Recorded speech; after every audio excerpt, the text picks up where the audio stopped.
صباح الفل والجمال من بلدي التانية وهي اسكندرية. النهاردة نازلة في سان ستيفانو.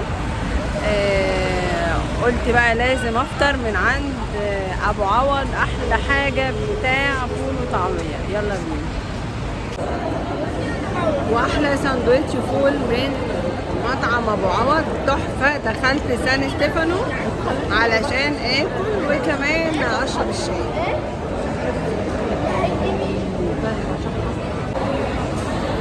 والساندوتش ده بقى ميكس عبارة عن فول وحطيت جواه كمان طعمية من مطعم ابو عوض الجميل.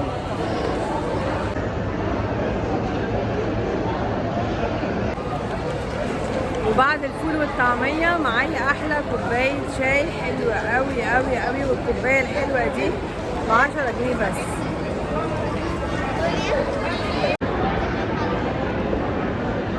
وادي المحل بتاع الشاي اهو، حاجته جميلة جدا وعنده وافلز وعنده حاجات حلوة قوي. ودلوقتي هركب واروح اكل سمك في المنشية. يلا بينا.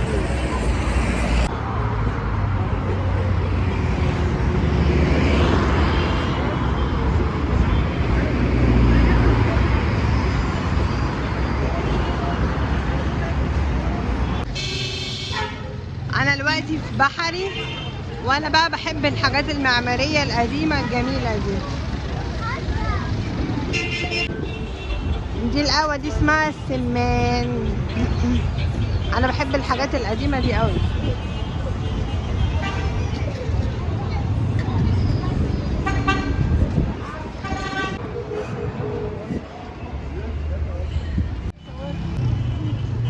ودي قهوة فاروق اللي كان الملك فاروق بيجي يقعد عليها. اي حتى مسمينها بقهوة فاروق. ومشويات وجزارة حامد دي معروفة قوي في اسكندرية للي عايز ياكل مشويات وكده. بصراحة الشارع ده عجبني جدا لان انا بحب الحاجات القديمة. ومحمصة نجمة اسكندرية، الشارع ده جميل جدا جدا جدا. شارع من الشوارع القديمة بتاعت اسكندرية اللي انا بحبها.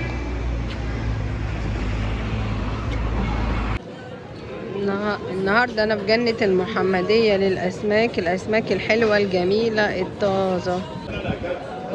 الاسماك الحلوة الجميلة الطازة الحلوة جنة المحمدية.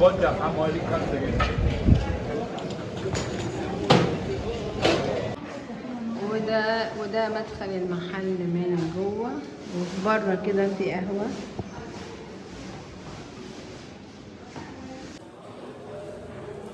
وديني قاعدة مستنية الأكل.